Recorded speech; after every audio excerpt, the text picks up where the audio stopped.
just fucking felt special. This was a great script, a great team, a great story, great actors all together, and it was an amazing experience. And I'll never forget, well, of course I won't freaking forget it, but you know what I mean? Wasn't it, guys? Am I telling the truth or what? Absolutely. Absolutely, yeah. 100%. That's my turn. And Tori, how did you get involved? Yeah, like William, I saw, a breakdown for it, and I kind of had a similar experience. I was like, this seems like something I could sink my teeth into, and so I submitted myself for it. And then I got to do a pre-read, and I came in with like 2 scenes. And Melissa was there, and I did my first read scenes. And Melissa seemed really impressed. She seemed like she really took to me, but someone else had more of a poker face. So I couldn't really tell what he was doing. Melissa was like, excited and saying like, keep in touch. And, I mean, there's been so many times that I've heard that, and then I've literally heard about the callback and then not gotten the callback. So I was like, okay, well, we'll see if I ever hear from this again. And then some time passed, and then I was shopping in a Target, and I got a phone call, and it was Savvas, and she said, so it's down between you and another girl, and I'm sending you the full script. I want you to read it and pick 2 scenes and come in and do them for me. And so I just spent a whole week before the audition, just like completely delving into the script, getting like so prepared. I was like never prepared for an audition more than this in my whole life. I was like so into it. I was like, I have to get this. And I went in and I did it, and it went great. And Savvas and I, we talked about the script, and then Savvas just gave me the job right there on the spot. And I just broke down crying. I was so excited because I'd never been offered a role like that in the room. It was like William was saying, a magical experience. I was so shocked and thrilled. And then later on, I found out Savvas told me that there was another girl in the callback process, but it was actually just me, and he wanted to see how well I could break down the script. And I thought that was brilliant. I was like, what scenes this other girl are going to choose, and like, what can I do to be different, and like trying to give it my all. And I thought that was so funny that he just told me that, and there wasn't even somebody else. So that was the process for me. He's kind of strategic. He does this. He also told me he was another DP. No, and another producer, by the way. Oh my gosh! Yeah, it's a good. Dimitris, you are the only one. I still find myself saying every now and then, "Let's go, let's go, let's go." I do it to my kid, getting her off to school. Okay, hey, come on, let's go, let's go, let's go. So this is Tony from backstage. I just wanted to let you know that we had a little snafu live button, and the audience is now joining us 15 minutes late due to my technical snafu. So we have to go back and introduce where you're from so that the audience really gets a flavor for that. My apologies, but hey, it's live. So everybody, we're gonna, for those of us that are just now joining us, welcome. This is Jim with the Nevermore Film Festival, and this is the live stream with Katherine's Lullaby. I believe the audience has caught the last 5 minutes, according to the time of other things. So the party has already started. Has already started. So we had some technical difficulties, everybody, but we are live. But welcome, we're all here. Well, come on in. Come on in. Have a seat. So, for those of you that are just now joining us, and who those of you that have been waiting for the last couple of minutes to get in, welcome. All you've really missed at this point was just the introductions. I think we went live right as William was starting to talk. So we're going to go back and recap a little bit. Let's start off with the director, Savvas Christou, who is right here. Hey, Savvas. For those of you that already know her, the lead actress is Tori Caustic. Hi. Lead actor is William Kershaw, joining us from New Zealand. Hi there. Hello. Kia ora. The composer is Demetrius Mann. Demetrius. Hey. I'm from Los Angeles. The producer is Melissa Gutierrez. Hello. Hey.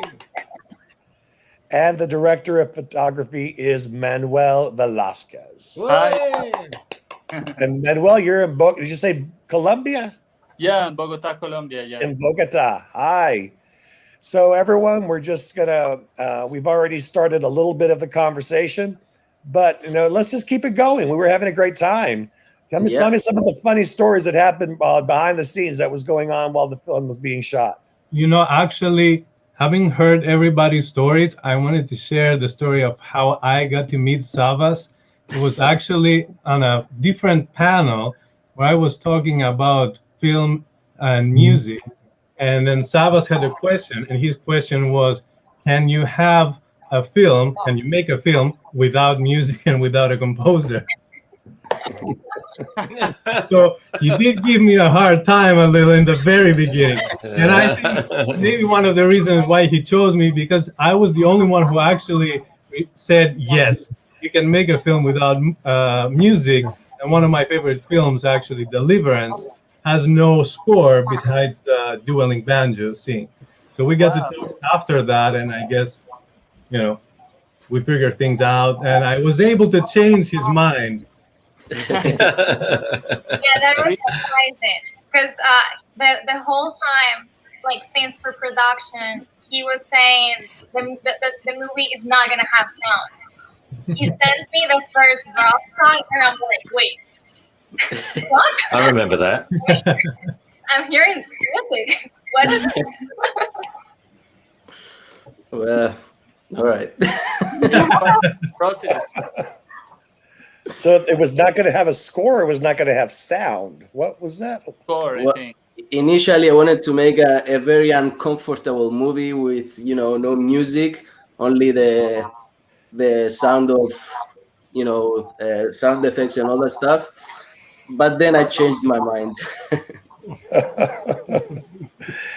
Now, Tori, I've heard William talking about something that happened on set involving a vase. Ooh. Yes. Oh, yeah.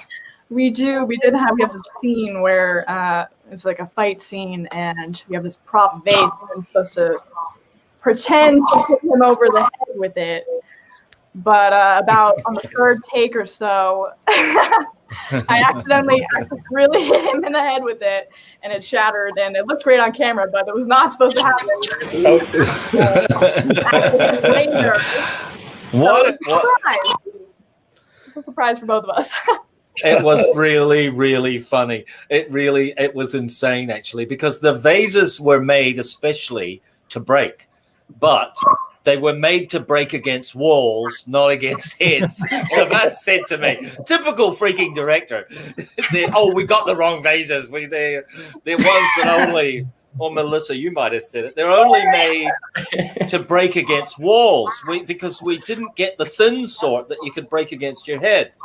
And then Tori was doing it, and we had the camera on, but at a kind of a different angle. And she really connected, and it really freaking hurt. But I was really excited because finally we got this. We really got something that was quite special. And then we set it up as a stunt and really broke on the back of the head. And that freaking hurt as well. Tori? So I was really scared. I was really scared that moment.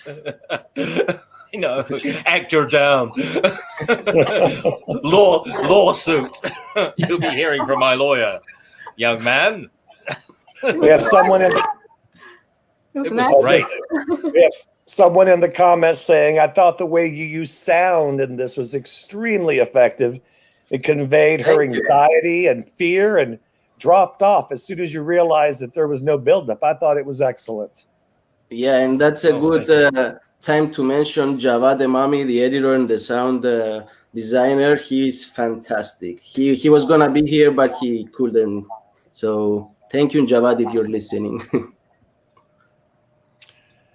So on location, again, going back on location, was that one house that you filmed in, was that something you found, or was that something that one of you guys lived in, or a friend of the family? that was an excellent location, by the way. Yeah.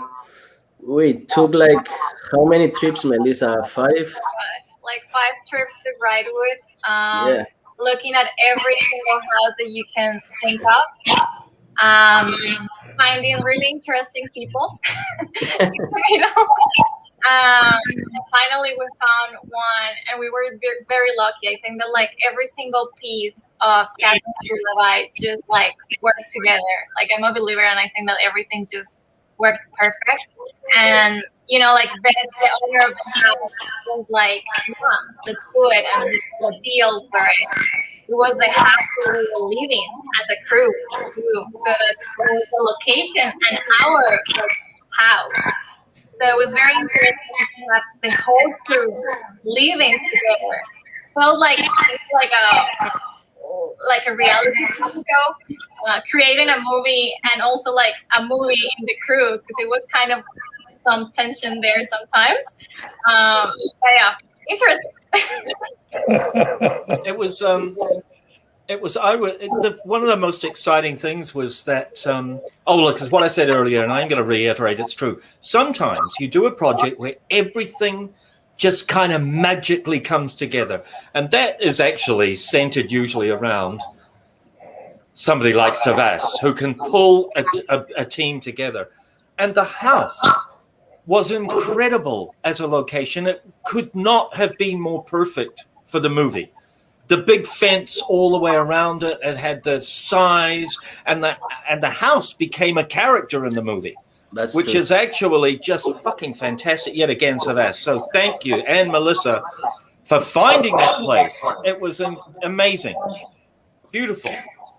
Manuel, how difficult was it to shoot on location then? No, this is actually amazing because I'm very used to this kind of shooting style, to shoot on location. I did a lot of documentaries in my starting, so it was great. I really prefer to shoot in location most of the time. It's a very beautiful place. Very like the texture of the walls is very dark, so it goes very well with the movie. And it's a huge house. Like it has so many rooms that you like. Of course, we condense everything to make it look, you know, like it was just like living room and then her dad on like the basement. But like that house had like a huge like playground where all the crew was like playing and like they were like hanging out. Like they had like a huge yard where everyone was like playing soccer. Yeah. So it was a great location and a great living place. Yeah. That was my favorite part, was playing soccer after we rapped every day. That was so fun. It wasn't fun when they broke the window. Yes. And go into the window. That was lunch times. Yeah. Lunchtimes I mostly nap though. Get a good nap in during lunch. Hey, we shot the hell out of that house, didn't we? We used that house. Yeah. By the way, I do have a lot of selfies with you guys sleeping. I've seen some.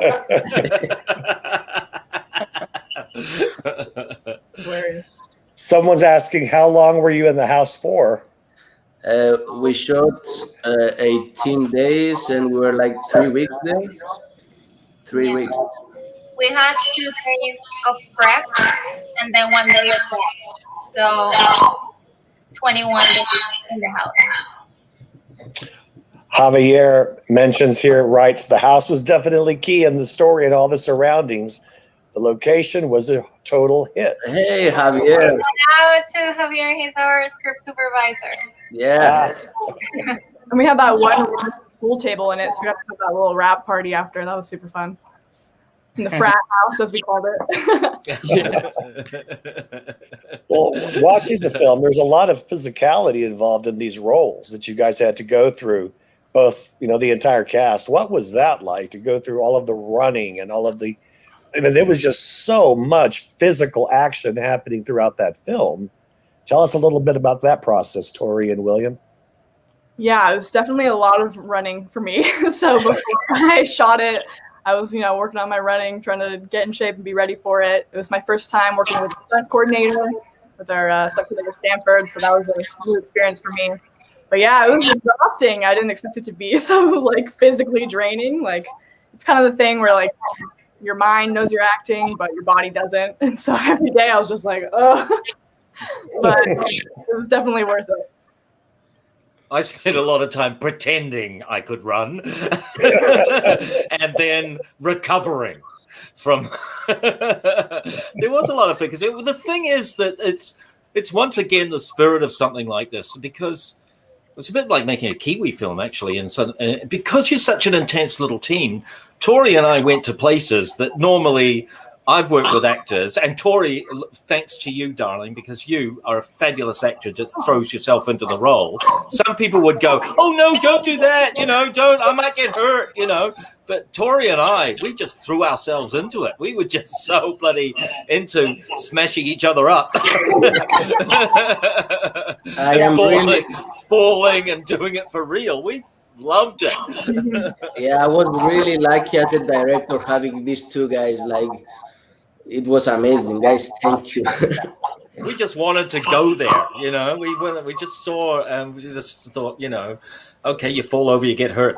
No, we were careful, and we had the stunt guy there and all that kind of carry on. But it was just a matter of, wasn't it, Tori, of just actually doing. We were immersed in those roles, and we weren't gonna screw it up. Yeah, we weren't holding anything back. We're like, let's just do it. This was the thing. This was it. Mm-hmm.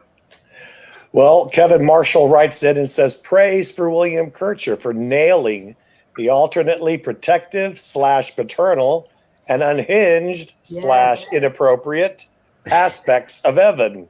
And that laundry room scene will forever give me the creeps. Which one? What did I do? Yeah, I gotta say, when I first saw the film, I was so enamored with William's performance. Like, I knew working with him that he was great, but when I got to see his character arc, like, all the way through, it was so seamless. I was just like, wow, this is amazing. Oh, thank you. I haven't even seen it, but that's what I wanted to say. What I want to say is, and I keep going on about this, but back then, when we were making that, I could see what we are doing right now. I had a feeling, and so did Tori, actually. We all had a feeling that this is going to be something special, and I haven't seen the film, but the reactions from people at seeing the film are just everything that we could have hoped for. Making that movie in that house, of people really becoming immersed in the film and seeing Savvas's dream become real. And it was, so I'm looking forward to seeing it. Watch it. And Tori, congratulations on your nomination for Best Actress. Thank you so much. You better get it, because we all need the money. So a question for Tori, and this comes in from a viewer. I know this is a very difficult role than you've had in the past. Was this a hard transition for you? Well, at the start, it was definitely overwhelming, to be number one on the call sheet, like my first lead in a feature film, like this is it. But we had a really intense rehearsal process for a few weeks before that definitely got me prepared. And I found that Savvas really involved me in the process in a way that I hadn't been before, where it's not just like me yes-anding, like I'm here and I can bring my own ideas and opinions and thoughts to the table. So it was like a new sort of collaboration that I really got to step into, and that's what was different for me. And William, for yourself, I mean, you've come from some huge films with the Lord of the Rings trilogy and so many others. I mean, you've gone from one side of the spectrum to the other in your career. What was it like shooting this particular film?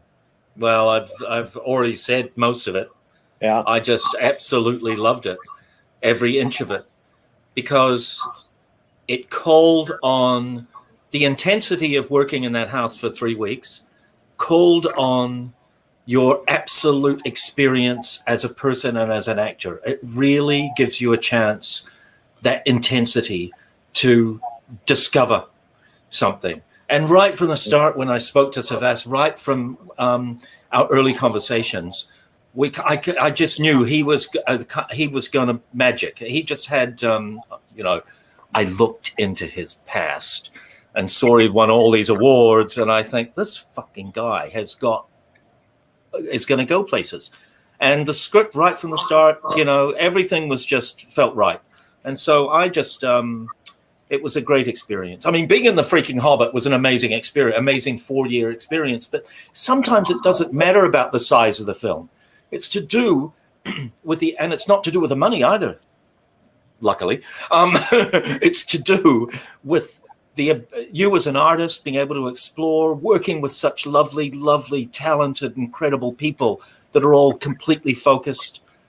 The chance for Tori and I to play and look into each other's eyes and really, really delve and play into those roles day after day after day in the same environment. It's a magical experience, and hopefully one day it'll all happen for us all again in our own different ways. But this one was special, so I wouldn't change a thing.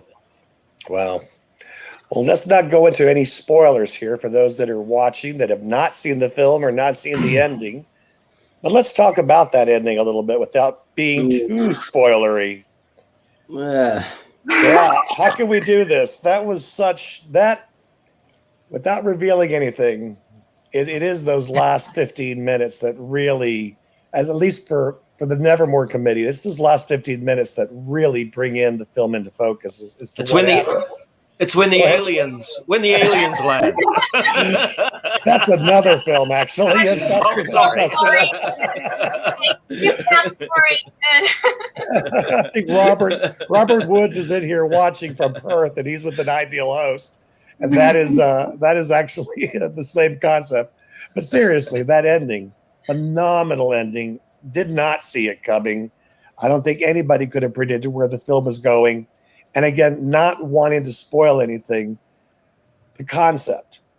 Savvas, tell us a little bit about again, without spoiling it, why did you want to go there?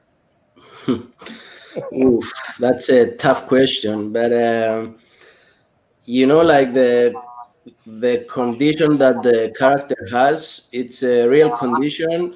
And I actually read a book about it, and I talked with the author, and there were 2 different endings that I wanted to do, and I chose this one because it's a bit more complicated. I don't know what to tell you. I'm gonna say something, and it has been the most difficult part to shoot, to edit, and I think that it played it really well. I think that Savvas has that sensitivity of changing the whole thing on day to day. And when I was reading the script, I was like, okay.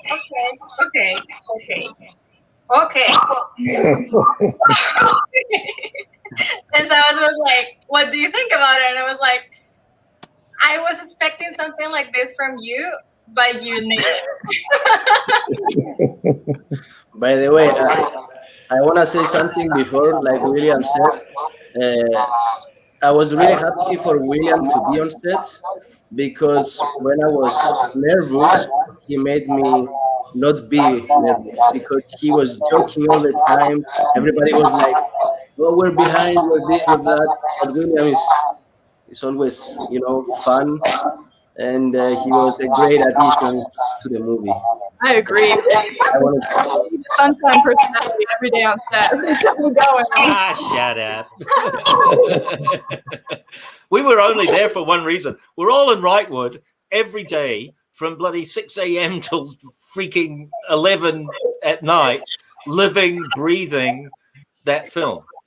That's what we were doing. And there was nowhere to go, nothing else to do. There were no nightclubs.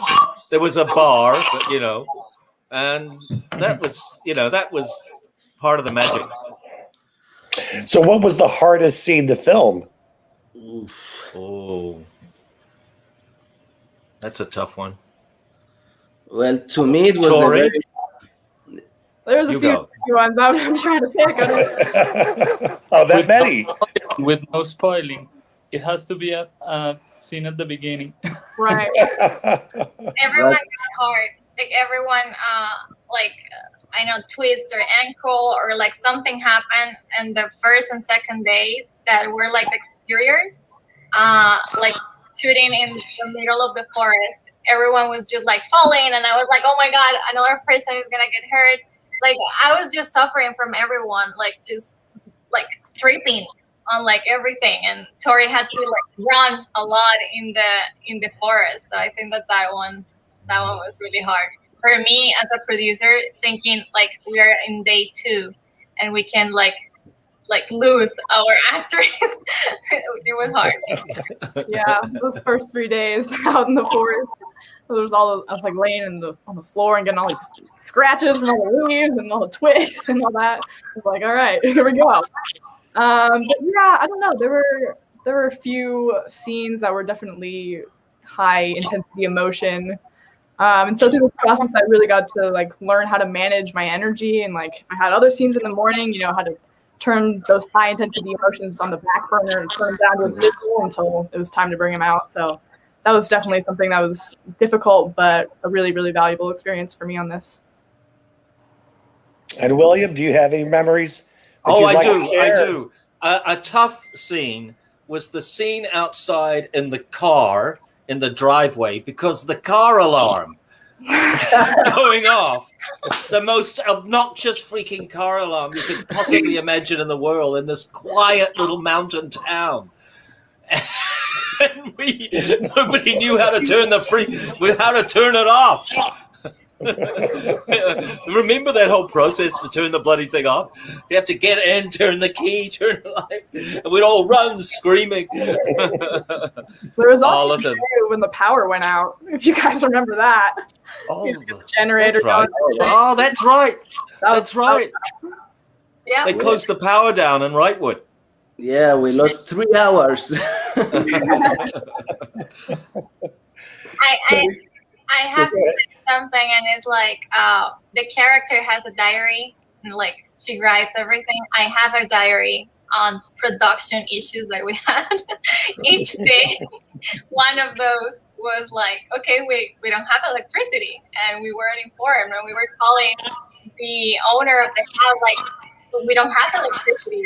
And he was like, oh, okay, I think that is for 3 hours. And I was like, do you know how much it will cost me 3 hours of production? So it was hard going to get like generators and like coming back with other solutions on how to shoot different. Of course, Brilli and Manuel found a way to light a specific moment in the movie, so we said let's shoot that. So with LED lights, we had some battery lights, so we could like save some time with this. There was a question for Dimitri.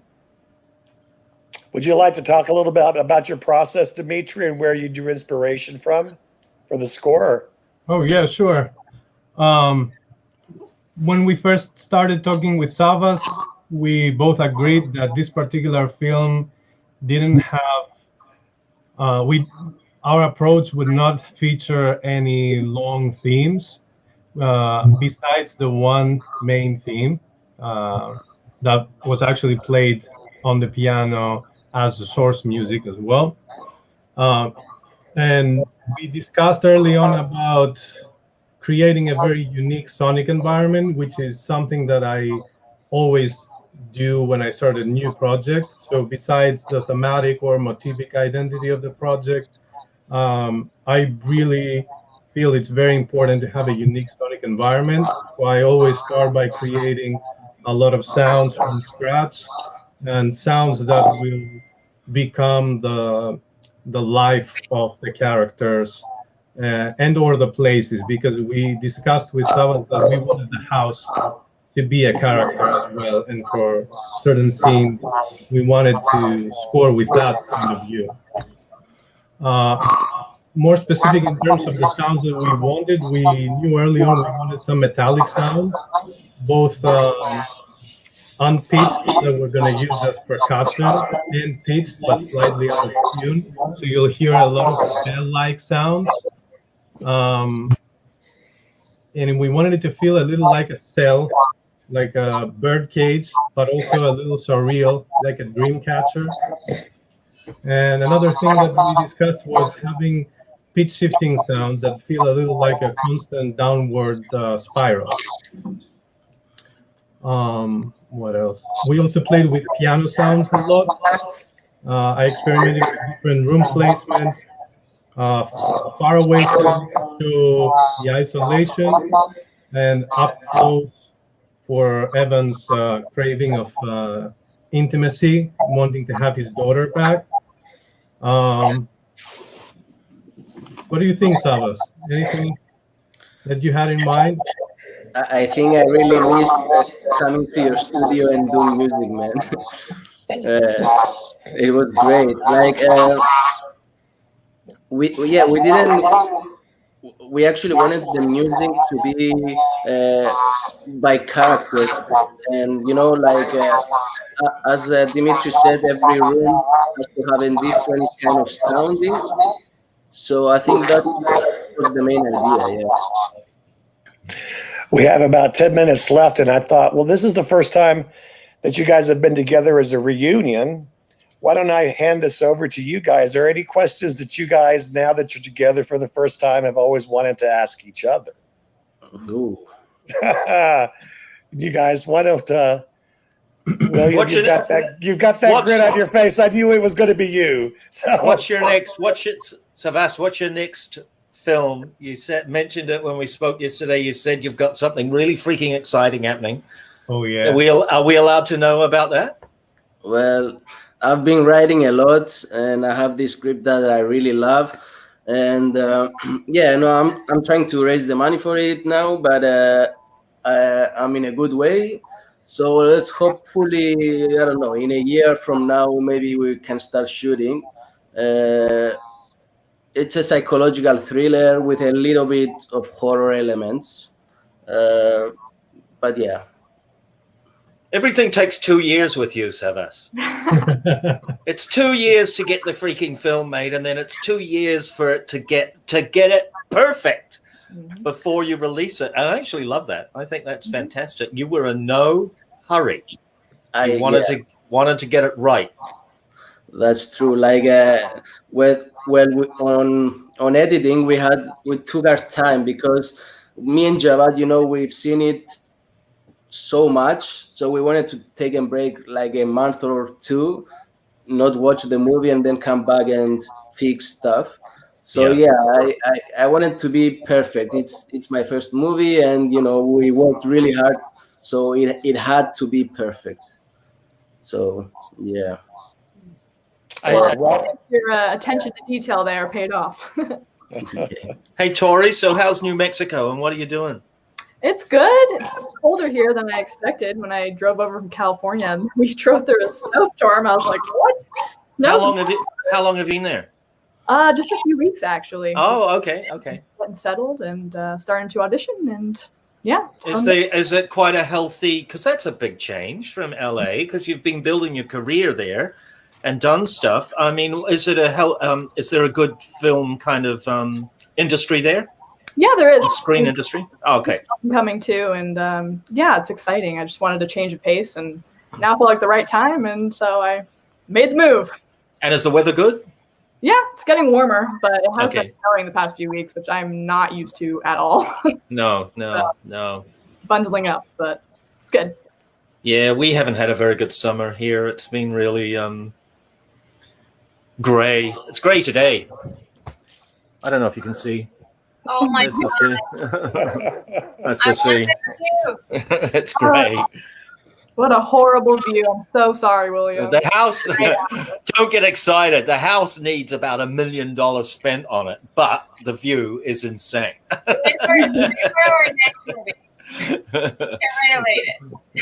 So I want to ask every one of you, what are you guys doing next? Like any movies, any stuff?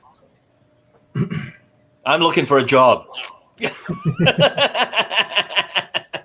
That's what I'm doing. I don't know about Tori. Yeah. Except I did get this really good news story. Nice. Nice. Full page. Oh, I don't know if you can see it. Oh, wrong one. There we go. Full page. Wow. Look at that. That's amazing. I'm famous. I just don't have any money. But No, the industry here, I might as well talk about this because it's just as interesting as anything else. Peter Jackson Studios are over there, over the other side of the harbor, over there, where we shot The Hobbit. Now, they are being used for Avatar, all the sequels, but they don't use any actors. They use a lot of stunt guys and a lot of green screen, and they have used background talent. But so that's happening down here. In Auckland, they are shooting UAP, which is United Artists. It's Untitled. And it's the new Lord of the Rings Amazon series. They're shooting that, but I think they're younger. They're going younger, you know, because we get the briefs because my wife's been an agent. So they're going younger a slant. So, there's not a lot of work here. I'm dying to get back to LA, where there's also no work because of COVID, but I do miss it. There is a feeling in LA of a land of opportunity, as we all know, because we all come from different parts of the world and we all went to LA. And so there is that, isn't it, guys? That you can be in a cafe anywhere in Los Angeles and there's going to be people at a table talking about a project, talking about a script, talking about music, Dimitri. It just has that vibe. And I miss that like crazy, I have to say.